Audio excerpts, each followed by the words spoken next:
જરૂર. અત્યારે મહાનગરપાલિકામાં પહેલાં તો કોઈ પણ પક્ષની બોડી ના હોય.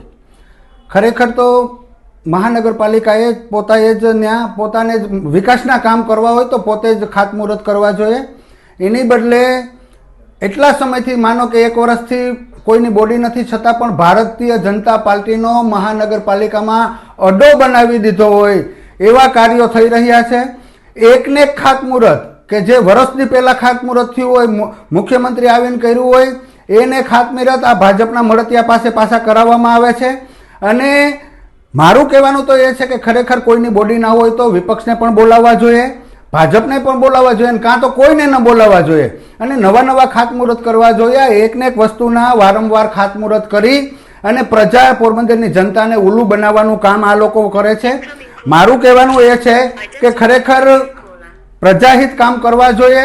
અને આજે મહાનગરપાલિકામાં જે વહીવટ હાલે છે એ ધારાસભ્યના મળતિયાઓ અને એને આજુબાજુ ફરનારા લોકો છે એને જ કંટ્રાટો મળે છે, એના ટેન્ડર પાસ કરાવવામાં આવે છે અને એના ઘર ભરવા માટે જ મહાનગરપાલિકા જાણે એના માટે કોઈ ઉપકાર કરતી હોય.